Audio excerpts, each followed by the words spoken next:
आज हम दरौली पंचायत में हैं, जिस पार्क की चर्चा अभी पंचायत के वर्तमान मुखिया कॉमरेड लाल बहादुर जी कर रहे थे, वे हमको लेकर के पार्क में पहुंचे हुए हैं। पार्क में बहुत ही सुंदर व्यवस्था है और हरियाली से पार्क भरा हुआ है। हरे पत्ते, पौधे, फूल तमाम यहाँ पर लगे हुए हैं। थोड़ा तस्वीर दिखा दीजिए यहाँ का। बच्चे झूला झूल रहे हैं और यहाँ पर सीट बना दिया गया है लोगों को बैठने के लिए। कहीं से भी कुछ लोग आते हैं तो थोड़ा देर के लिए आराम कर लेंगे और उनकी शारीरिक थकावट दूर हो जाएगी, मानसिक रूप से उनको मजबूती मिल जाएगी। तस्वीर दिखाते जाइए, झूला से लेकर के तमाम जो यहाँ पौधे लगे हुए हैं, फूल है, आप तस्वीर देख सकते हैं। पंचायत दरौली का तस्वीर है और ये सुंदर पार्क जहाँ खेलने के लिए, एक्सरसाइज करने के लिए, योगा करने के लिए तमाम व्यवस्था पंचायत के मुखिया जी ने कर दिया है। अभी तक जितने भी पंचायतों का हम लोगों ने है, उसमें पहला पंचायत है सिवान का दरौली पंचायत, जहां मुखिया लाल बहादुर जी के द्वारा इस पार्क का निर्माण करके एक बहुत ही सराहनीय काम किया गया है। काफ़ी दूर दराज से लोग यहां आते हैं। इसके बाद से यहां पर जो है बहुत बड़ा ये दियर वाला इलाका भी है, नदी सरजू नदी है। सरजू नदी के तट पर है। इसकी खूबसूरती और बढ़ जाती है। सावन का महीना है, इसमें और हरियाली है और देखने के बाद से काफ़ी सुंदर दृश्य लग रहा है। तस्वीर अभी आपने दिखा दिया है। मुखिया जी, कैसे आपके दिल में यह ख्याल आया कि इस तरह का पार्क गांव देहात में भी बनना चाहिए? हम लोग पिछली बार चूँकि मुखिया थे तो बहुत सारे गांव में गली नली था, जिसको सरकार के ज़रिए गली नली बनाना था तो उसको बनाए। फिर हम लोग आम सभा, चूँकि हर 2 महीना 3 महीना पर निश्चित रूप से आम सभा करते हैं, तो आम सभा में कुछ बाहर के लड़के दिल्ली से आए थे और कहे कि भाई मुखिया जी आपने तो पूरे लाइट लगा दिया, पूरा अच्छा काम किया है, हम लोग क्या खेलने के लिए पार्क नहीं है, बैठने घूमने के लिए पार्क का निर्माण हो जाता। तो ये जो ज़मीन है आप देखिएगा, ये करीब 12 बीघा का प्लॉट है, इसमें घर वगैरह भी बना है। तो एक इस तरह एक प्रति था, तब हम लोग मैंने तय किए कि पार्क बनाना है। और पिछले हमारे घोषणा पत्र में था कि हम यदि चुनाव जीतेंगे तो पार्क का निर्माण कराएंगे। तो ये पार्क बना है और पार्क का अच्छा माने आप सुबह शाम तो काफ़ी भीड़ रहता है, लोग मनोरंजन भी करते हैं। इसका संदेश भी बहुत अच्छा है, चारों तरफ लोग जाते हैं। और इस पार्क का नाम हमने नामकरण किया, या सिवान के चर्चित नेता रहे, जेएनयू के 2 बार अध्यक्ष रहे कॉमरेड चंद्रशेखर, जिनकी हत्या सिवान के शहर में ही कर दी गई, उन्हीं के नाम पर इस पार्क का नामकरण हुआ है, शहीद कॉमरेड चंद्रशेखर पार्क। बिल्कुल।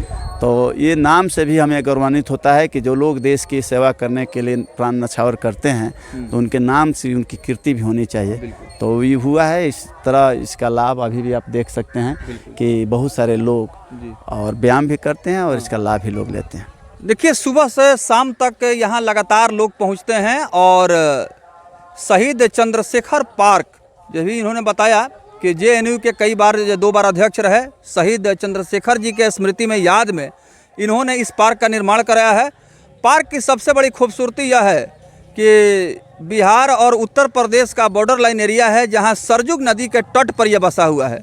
इसकी खूबसूरती इसलिए बढ़ गई है क्योंकि सावन का महीना चल रहा है और जिधर जिधर हमारी निगाह और नज़र जा रही है, जैसे कि हमारे सहयोगी ने दिखाया भी कि पौधे जो है लहलहा रहे हैं और इस लहलहाते हुए पौधों के बीच में छोटे छोटे बच्चे झूला झूल रहे हैं। ये बड़ा सुंदर और मनोरम दृश्य है। मुखिया जी, आपका मैनिफेस्टो था, बहुत सारे लोग वादा करते हैं लेकिन उसको अमली जामा नहीं पहना पाते हैं, यानी कि इम्प्लीमेंट नहीं कर पाते हैं। और घोषणा पत्र, मैनिफेस्टो लेटर का आपने जो है धरातल पर इम्प्लीमेंट कर दिया, यहाँ पर बहुत सुंदर दिखाई दे रहा है। देखिए, हम लोग जो वादा करते हैं जनता से, निश्चित रूप से उसको धरातल पर उतारने के अपनी भरपूर कोशिश करते हैं और कोशिश का ही नतीजा है जी। और हम समझते हैं कि सरकार जो पैसा दे रही है और मनुष्य आदमी यदि उसका दृढ़ इच्छा शक्ति हो, वो प्रतिज्ञा कर ले तो निश्चित रूप से पंचायत को भी शहर के रूप में विकसित किया जा सकता है। यदि प्रतिज्ञा आदमी के अंदर दृढ़ इच्छा शक्ति होनी चाहिए और दृढ़ इच्छा शक्ति हो तो कोई काम नामुमकिन नहीं है, सब काम मुमकिन है। कुछ बाधाएं आती है, उस बाधाएं को झेलना पड़ता है, हम लोग झेलते भी हैं, झेलकर इस काम को भी कराते हैं। बिल्कुल। देखिए, सिर्फ ये लोग आंदोलन ही नहीं करते हैं, अगर आंदोलन कर भी रहे हैं तो उसमें जनता का हित है। पदाधिकारियों से अगर लोहा ले रहे हैं तो जनता के हित के लिए ले रहे हैं और यही वजह है कि बात बात में पदाधिकारियों, अधिकारियों और विभाग के जो सरकारी मुलाजिम हैं उनके साथ जो बहस हो जाती है, इसी तरह का विकास काम में अगर बाधा आता है तो ये लोग उसका पुरजोर मुखालफत करते हैं, विरोध करते हैं और संवैधानिक लोकतांत्रिक प्रक्रिया के तहत विरोध करके जनता के कल्याण के लिए ये हमेशा जो है सजग रहते हैं। यही वजह है कि आज दरौली पंचायत चर्चा का विषय बना हुआ है। इस पार्क में मीडिया कर्मी जब आए और यहाँ का सुंदर मनोरम खूबसूरत जो नज़ारा देखने के बाद दिल गदगद हो गया और यहाँ आने के बाद से जो थकावट थी, थकावट भी दूर हो गई है और चेहरे पर खुशहाली और मुस्कान भी नजर आने लगा है। बहुत बहुत धन्यवाद मुखिया जी। थैंक यू आप लोग को भी बहुत बहुत धन्यवाद। दरौली पार्क से हमारे साथ जुड़ रहे हैं एक भाई साहब, वो क्या कुछ अनुभव रखते हैं, चूँकि इस पार्क में छोटे छोटे बच्चे, नौजवान, बुजुर्ग, महिलाएं, माँ बहन सब लोग दिखाई दे रही हैं। आपको कैसा फीलिंग हो रहा है, कैसा लग रहा है? सर मैं ऋषिकेश से आया हूँ यहाँ पर और अपनी फैमिली को मिलाने के लिए आया हूँ। यहाँ का दृश्य देखकर मुझे लगता है कि मैं शायद बाहर के क्षेत्र में हूँ। ऐसा ग्रामीण क्षेत्र बिल्कुल नहीं लग रहा है। और मैं माननीय लाल बहादुर जी को बहुत बहुत धन्यवाद देना चाहूँगा। इस तरीके का विकास कार्य करते रहे, इसके लिए हमारा भी सहयोग चाहिए तो हम लोग देने को तैयार हैं। देखिए, उत्तराखंड से भाई साहब आए हुए हैं, वहीं रहते हैं, परिवार के साथ रोजी रोजगार करते होंगे जीविकोपार्जन के लिए, लेकिन अभी जो है गांव देहात क्षेत्र में अपने घर पर आए हुए हैं। तो दरौली पंचायत के मुखिया जी के द्वारा बनाया गया पार्क इनको यहाँ तक खींच के लाने को मजबूर कर दिया और यहाँ आकर के अपने आप को काफ़ी प्रफुल्लित दिखाई दे रहे हैं और बच्चों के साथ, तमाम लोगों के साथ इन्होंने जम करके यहाँ पर मस्ती की, घूमे, पार्क में आनंद लिया। कैसे आपको जानकारी मिली? आप रहने वाले कहाँ के हैं? हम रहने वाले रामपुर मिल के पास के हैं। देखिए, रामपुर जो चीनी मिल है वहाँ से चल करके दरौली पंचायत के सरजुग नदी के घाट पर जो पार्क पंचायत दरौली के वर्तमान मुखिया कॉमरेड लाल बहादुर जी ने जो बनाया है, इस पार्क में काफ़ी दूर दराज से लोग पहुँच रहे हैं और आने वाले समय में जिस तरह से लोगों का आकर्षण इस पार्क को लेकर के बढ़ रहा है, हो सकता है कि पर्यटन विभाग के द्वारा भी अगर इसमें कुछ विशेष रुचि दिखाई जाए तो एक बहुत बड़ा ये स्थल बन करके सामने आएगा। बहुत बहुत धन्यवाद सर।